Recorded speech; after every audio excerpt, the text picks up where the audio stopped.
छत्रपती शिवाजी महाराज की, धर्मवीर छत्रपती संभाजी महाराज की, भारतरत्न विश्वरत्न डॉक्टर बाबासाहेब आंबेडकरांचा, पुण्यश्लोक अहिल्यादेवी होळकरांचा आवाज नाही येत आहे.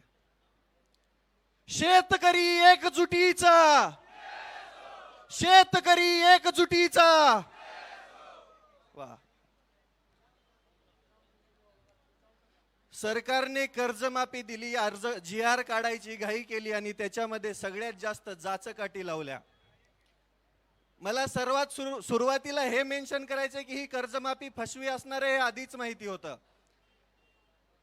जेव्हा काही दिवसांपूर्वी शेतकऱ्यांच्या नावाने आंदोलन झालं आणि मुंबईला बोलून त्याच्यामध्ये काही झालं, त्यावेळेसच समजलं होतं की सरकार फक्त शेतकऱ्यांच्या तोंडाला पानं पुसायचं काम करणार आहे.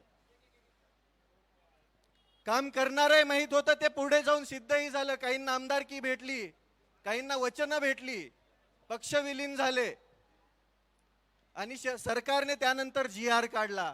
GR मध्ये 2 अटी अशा आहेत ज्याच्यामध्ये अख्खी खुट्टी टोकलेली आहे.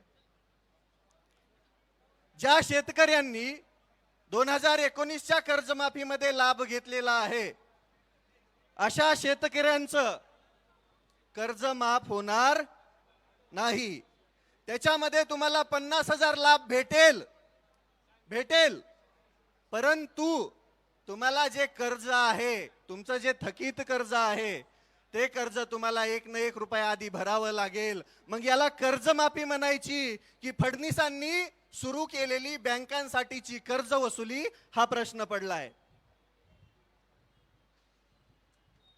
दुसऱ्यामध्ये बी सेम तीच अट आहे, काहीच नाहीये. याच्यामध्ये महाराष्ट्रातील जवळजवळ 36 लाख शेतकऱ्यांचं नुकसान होणार आहे. मग कर्जमाफी द्यायचीच होती तर सरसकट द्यायची ना, ढोंग कशाला करायचं? जर तुम्हाला शेतकऱ्यांचा एवढाच कळवळ आहे तर सरसकट द्यायची. पण नाही, आजपर्यंत तुम्ही 2014 पासून बघत आलेला आहात. समित्या आणि निकषांमध्ये सरकार फसलेलं आहे. मागच्या 10 ते 12 वर्षामध्ये जेवढं काही सरकार आली त्याच्यामध्ये मध्ये एक कर्जमाफी झाली, त्याच्यामध्ये सरसकट दिली होती. पण यांनी 2 कर्जमाफ्या दिल्या, त्या 2 कर्जमाफ्यामध्ये फक्त निकष लावलेले, तर त्याच्यामध्ये दुसरं काहीच नाहीये. या निकषांमध्ये शेतकऱ्याला कोणतीही कर्जमाफी भेटत नाहीये. माझ्या वडिलांच्या नावावरती 35,000 रुपयाची सोसायटी आहे. मागच्या वेळेस बी तो 50,000चा लाभ भेटला नाही, यावेळेस बी भेटणार नाही. मग कसं म्हणायचं की माझ्या शेतकऱ्याला, माझ्या शेतकरी राजाला कर्जमाफी भेटते म्हणून? जी मुख्य मागणी आहे, हेच मुख्यमंत्री देवेंद्र फडणवीस साहेब म्हटले होते की मी सत्तेमध्ये आल्यानंतर शेतकऱ्यांचा सातबारा करणार, कोरा कोरा कोरा कोरा कोरा. पण हा कोरा करायच्या नादामध्ये त्या शेतकऱ्यांच्या सातबाऱ्यावरती बोजा चढवायचं काम हे सरकार करत आहे. या सरकारच्या काळामध्ये विचार करा तुम्ही, कोणतीही सबसिडी शेतकऱ्याला भेटत नाही, कोणत्याही योजनेचे पैसे योग्य वेळेवरती शेतकऱ्याला भेटत नाही, खताचे औषधाचे भाव गगनाला भिडलेत, कोणताही हमी भाव योग्य प्रकारे शेतकऱ्याला भेटत नाही. कांदा 2 रुपयाने विकावा लागतोय. शेतकरी अक्षरशः देशोधडीला लागायला लागला आणि इथलं सरकार म्हणते आम्ही शेतकऱ्यांच्या हिताचं. अरे घंटा तुम्ही हिताचे आहेत, लई शिव्या येतात पण इथं देऊ शकत नाही. यांच्या विरोधात बोलतो म्हणून 2 दिवसापूर्वी 2 अकाउंट उडवले. अरे अकाउंट उडवले म्हणजे आवाज दबत असतो का? येता येता दुसरं उडवलं 5 लाखाचं. एवढे घाबरलेत हे, एवढे घाबरलेत कारण की शेतकऱ्यांची एकजूट व्हायला लागली, शेतकरी एकत्र यायला लागलाय. दादांनी सुरुवातीला आंदोलन चालू केलं. कांद्याच्या आंदोलनामध्ये बघा, सुरुवातीला 12 रुपये 35 पैसे वाढवलं. जशी जशी शेतकऱ्यांची एकजूट वाढायला लागली, दादांचा तीव्र विरोध चालू झाला. त्यानंतर 15 रुपयाच्या वर भाव केला ना, आता काहीतरी 16.5 रुपये केलाय. मग तुम्ही असं खुडत देण्यापेक्षा एक खट्या का देत नाहीत? गोष्टी देत असताना तुम्हाला सतत समिती आणि निकष का लागतात? आणि तुमचा तो पात्र शब्द नेमका कोणत्या पुस्तकात आलाय तो एकदा बघावा लागेल. नेमका यांनी कोणत्या पुस्तकातून अभ्यास केलाय? कोणतीही गोष्ट मागितली की पात्र शब्द टाकणार. त्या पात्र शब्दामध्ये शेतकऱ्यांची अख्खी कर्जमाफी ही फसवी झाली. शेतकऱ्यांच्या हाती काहीही भेटणार नाही. शेतकऱ्याच्या हातामध्ये फडणवीस सरकारने गाजर द्यायचं काम केलंय. आणि कोणी बोललं की एक तर त्याच्यावर गुन्हे दाखल होतात, एक तर त्याचे अकाउंट बंद होतात आणि त्याला जेलमध्ये डांबल्या जातं. शेतकऱ्यांच्या हितासाठी बोलत असताना काही भांडगुळं परत अजून खाली कमेंटमध्ये बोलतात की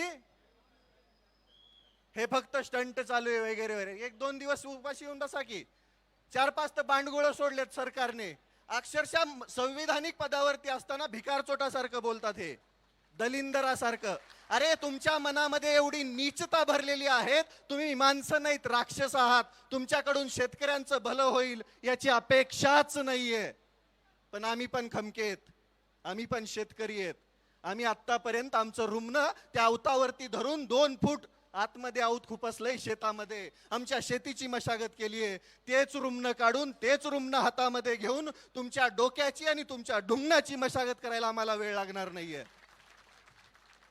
आमच्या आसुडाचा आवाज ऐकला तर तुमच्या कानातून रगात निघल. त्यामुळं सुधरा, या 2 अटी मागे घ्या. सर्वसामान्य शेतकऱ्याला कर्जमाफीचा लाभ भेटू द्या. बँकांचे वसुली एजंट असल्यासारखं वागू नका, अन्यथा याचे परिणाम संपूर्ण महाराष्ट्रभर दिसतील. आज ही मूठ, वज्रमूठ एवढी मोठी होईल की या वज्रमुठीने तुमच्या डोक्यावरती प्रहार केला तर कुठे पाताळाला जाताल समजणार पण नाही. अरे यांना लाजा वाटायला पाहिजेत. देत असताना जरा नीट तरी द्यायचं ना. निकष लावून द्यायचंय तर द्यायचं ढोंग कशाला करायचं. मतांपुरता शेतकरी लय महान असतो यांच्या नजरेमध्ये. पण मतं भेटली, सरकार आलं, सत्तेमध्ये बसले, ढुंगणाखाली खुर्ची भेटली की झालं, शेतकऱ्यांचा विसर पडला. कर्जमाफीचं गुऱ्हाळ मागचं 1 वर्ष चालू आहे माहितीये.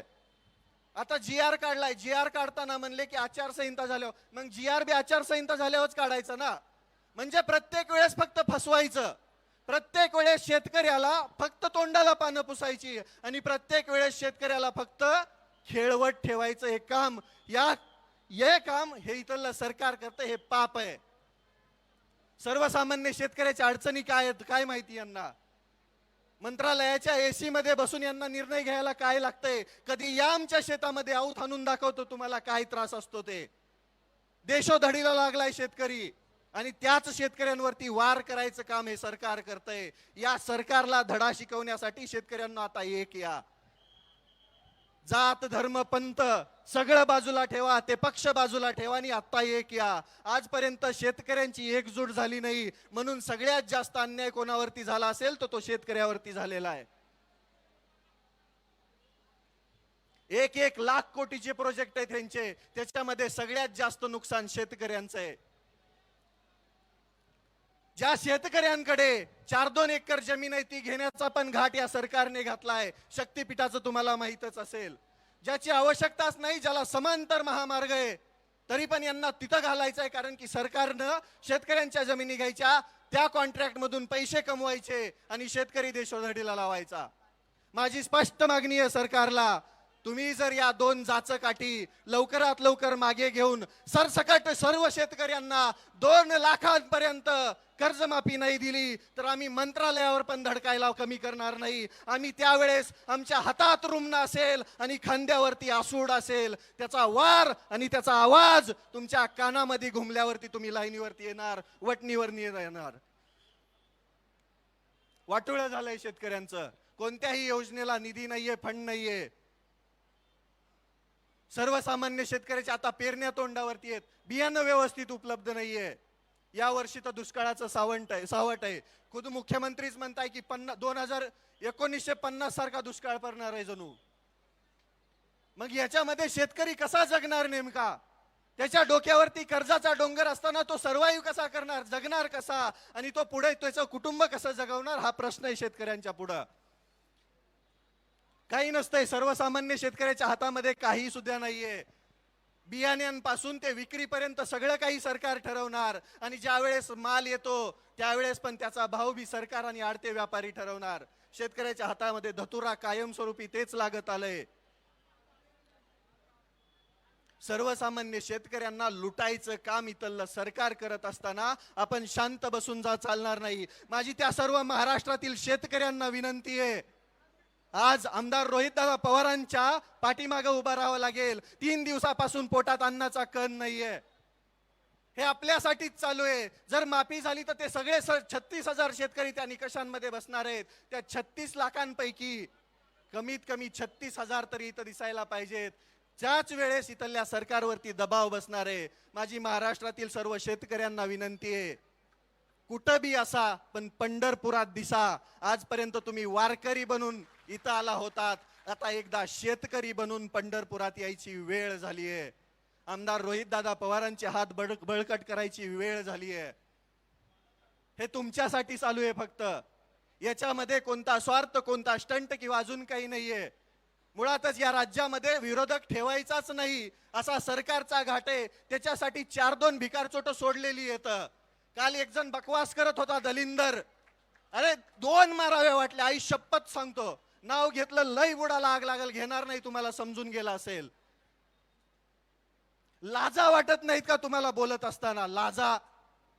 अरे जनाची नाही मनाची तरी ठेवा ना. कोणीतरी शेतकऱ्यांसाठी लढत असताना तो स्टंट कसा असू शकतो? आम्ही तर तुमच्या सरकारमध्ये घेतलेल्या त्या कडूला बी पाठिंबा दिला होता ना. निघाला भिकार चोट, आम्ही काय करावं त्याला? शेतकऱ्यांच्या जीवावरती पोळी भाजणारी माणसं अशीच असतात. पण इथं नाहीये ना तसं. मागचा जर विचार केला तुम्ही तर कांदा आंदोलनामध्ये शेतकऱ्यांचा फायदा झाला दादांनी आंदोलन केल्यानंतर. मग या आंदोलनाचा पण फायदा शेतकऱ्यांना होणार आहे हा विश्वास आहे आम्हाला. आणि आम्हाला माहिती आहे की हे स्वाभिमानाचं रक्त आहे, हे शेतकऱ्यांसाठी लढणारं रक्त आहे. म्हणून आमचा जाहीर पाठिंबा दादाला आहे. आता माघार नाही. जोपर्यंत या 2 जाचकाठी सरकार रद्द करत नाही, जोपर्यंत सरसकट सर्व शेतकऱ्यांना 2 लाखांपर्यंत कर्जमाफी सरकार देत नाही, तोपर्यंत आम्ही माघार घेणार नाही. आता आम्ही शांततेमध्ये आहोत. आता आम्ही शांत बसून आहोत. याचा अर्थ असा नाही की आम्ही शंड आहोत. आम्हाला लढायचंही माहितीये. छत्रपती शिवरायांचा वारसा सांगतोत आम्ही. डॉक्टर बाबासाहेब आंबेडकरांनी दिलेलं संविधान, त्यांनी दिलेलं सगळं साहित्य वाचून इथं अन्यायाविरुद्ध लढणारे हात आहेत आमचे. सर्वसामान्य शेतकरी शिक्षित नसला, पाठीमागे असला तरी त्याला लढायचं कसं हे माहिती आहे. आम्ही लढणार, तोपर्यंत लढणार जोपर्यंत शेतकऱ्यांना त्यांचा हक्क भेटणार नाही. आम्ही लढत राहणार, शेवटच्या श्वासापर्यंत लढत राहणार. उद्ध्वस्त व्हायला लागली आहे शेती, उद्ध्वस्त व्हायला लागलाय शेतकरी, आणि उद्ध्वस्त व्हायला लागलेत शेतकऱ्यांची कुटुंब.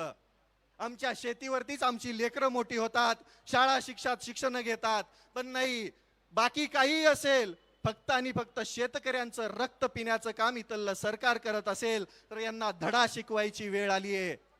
आणि माझी त्या प्रत्येक स्टंट म्हणणाऱ्या भिकारचोटाला विनंती आहे. त्या आझाद मैदानामध्ये लोळत असताना आम्ही बघितले डुकरावानी.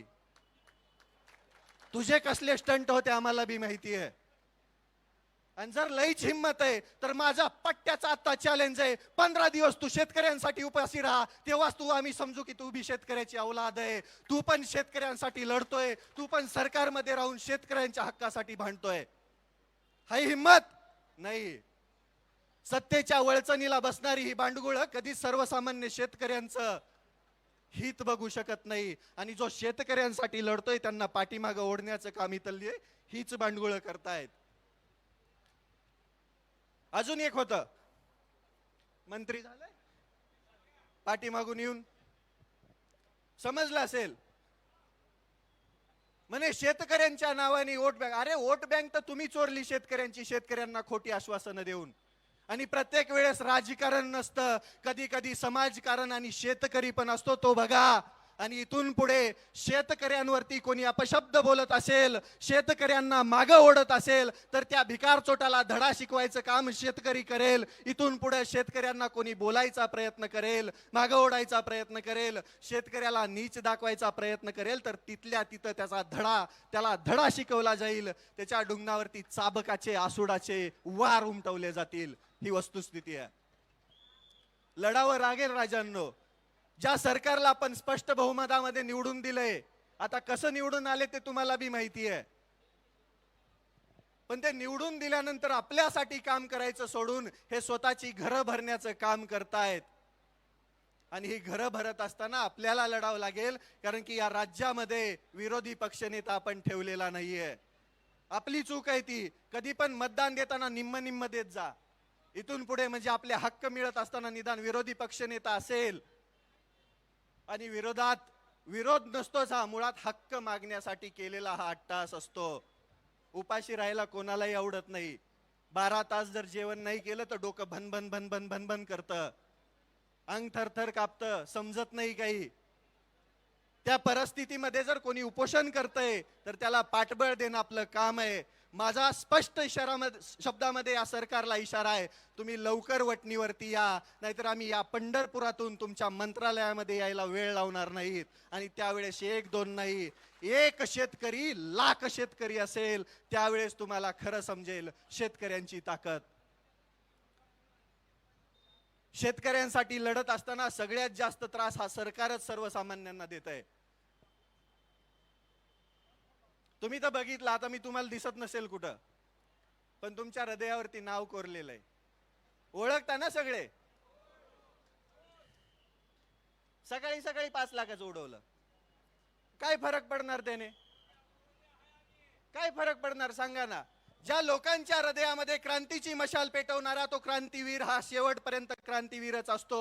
शेवटपर्यंत तो क्रांतीची मशाल त्या सर्वसामान्यांच्या हृदयामध्ये पेटूनच जातो. त्याच कर्जमाफी, फसव्या कर्जमाफीच्या विरोधामध्ये क्रांतीची मशाल आमदार रोहितदादा पवारांनी पेटवायचं काम केलंय. आमचा त्यांना जाहीर पाठिंबा आहे. तुम्ही सर्वजण कायमस्वरूपी, जोपर्यंत या जाचक रद्द होत नाहीत तोपर्यंत आम्ही इथून हलणार नाही. आता आम्ही माघार घेणार नाही. आणि तुम्हाला वाटत असेल इग्नोर करताल, तर इथून पुढे महाराष्ट्रातील त्या चौकामध्ये त्या प्रत्येक शेतकऱ्याने जमायचंय आणि इथल्या सरकारला धडा शिकवण्यासाठी, इथल्या व्यवस्थेला धडा शिकवण्यासाठी प्रशासनाला निवेदन देऊन त्या प्रत्येक ठिकाणी आंदोलन करायचंय. तुम्ही पंढरपूरला येऊ शकत नाहीयेत ना, तर महाराष्ट्रातल्या कोणत्याही कोपऱ्यामध्ये तिथून आंदोलन करा आणि आमदार रोहितदादा पवारांना पाठिंबा द्या. त्याच्यामध्येच तुमची लढाई यशस्वी होईल आणि तुम्हाला तुमचा हक्क, तुम्ही मागितलेली कर्जमाफी भेटण्याचं काम होणार आहे. त्यामुळे एकत्र या, लढा. एकत्र आलात तरच आपल्याला आपला हक्क भेटणार आहे. वाटोळं केलंय या सरकारने, वाटोळं. कधी बघा जाऊन सर्वसामान्य शेतकऱ्याच्या शेतामध्ये जाऊन, बांधावरती जाऊन परिस्थिती. खताचे भाव गगनाला भिडलेत, गगनाला. बियाणं भेटणार नाही अजून 2-4 पाऊस झाले तर.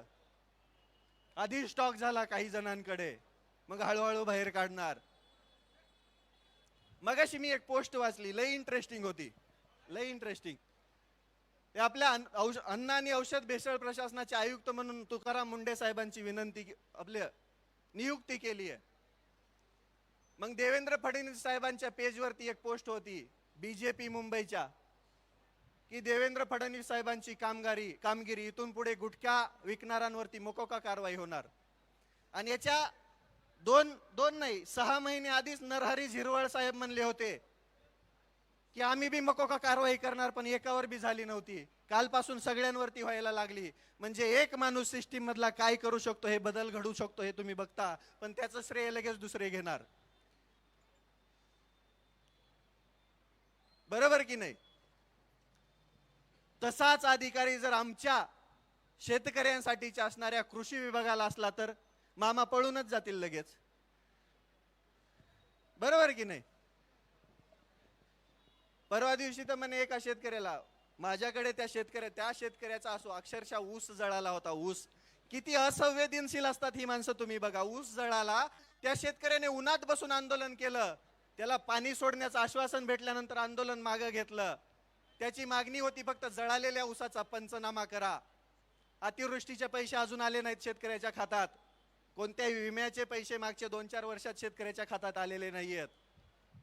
पंचनामा करण्यासाठी कृषी मंत्री म्हटले की हे माझ्याकडे नाहीये, तुम्ही तुमचं बघा, तुम्ही मोठी माणसं आहेत. हे मनाने भिकारडे असणारी लोक आहेत. मनाने, पैशाने लय श्रीमंत आहेत हे, पण मनाने अक्षरशः भिकारडे. कारण की यांच्या मनामध्ये शेतकऱ्यांसाठीचा कसलाच प्रेम नाहीये, ना भाव आहे, ना शेतकऱ्यांचं भलं करण्याची ताकद आहे यांच्यामध्ये. पण आम्ही शेतकरी पण खमके येत, आम्ही शेतकरी पण असे तसे नाहीयेत, आजचे कच्चे बच्चे नाहीयेत. आमच्यामुळेच तुम्ही आहेत. तुम्हाला उद्ध्वस्त करायला आणि तुम्हाला उकडून फेकायला या शेतकऱ्यांच्या लेकरांना, शेतकऱ्यांना वेळ लागणार नाही. त्यामुळं सुधरा बांडगुळांनो आणि शेतकऱ्यांची सरसकट कर्जमाफी करा. शेतकऱ्यांना 2 लाखापर्यंतचा कर्जमाफीचा लाभ सरसकट द्या. तसल्या अटीतटी तुमच्याकडेच ठेवा. तुम्ही पैसे कमवताना, तुम्ही भ्रष्टाचार करताना अटीतटीच लावतात का, याचा पण विचार करा. परत एकदा सांगतो, रविराज साबळे पाटीलच नव्हे, या महाराष्ट्रातला तो सर्व शेतकरी, ज्या शेतकऱ्याला आज गरज आहे कर्जमाफीची, ज्या शेतकऱ्याला गरज आहे त्यांच्या हक्काची, तो प्रत्येक शेतकरी आमदार रोहितदादा पवारांच्या आंदोलनाला, या उपोषणाला पाठिंबा देत आहे. सरकारने लवकरात लवकर जागं व्हावं, अन्यथा आम्ही रस्त्यावरती उतरलोत, आम्ही शांततेचा मार्ग सोडला तर तुम्हाला खुर्च्या सोडून पळून जावं लागेल. तुम्हाला खुर्च्या सोडून अक्षरशः महाराष्ट्र सोडून पळून जावं लागेल. त्यामुळे लवकरात लवकर या आंदोलनावरती तोडगा काढा आणि ज्या जाचं काठी लावल्यात त्या मागे घेऊन सरसकट सर्व शेतकऱ्यांची कर्जमाफी करा. एवढं बोलतो. माझ्या पाठीमागे एकदा घोषणा देताल, जय जवान जय किसान, जय जवान जय किसान, भारत माता की जय, छत्रपती शिवाजी महाराज की जय, धर्मवीर छत्रपती संभाजी महाराज की जय, डॉक्टर बाबासाहेब आंबेडकरांचा विजय असो, अहिल्यादेवी होळकरांचा विजय असो, जय जवान जय किसान. जय जवान. धन्यवाद. जय हिंद, जय महाराष्ट्र. शेतकरी आहे चुटीचा,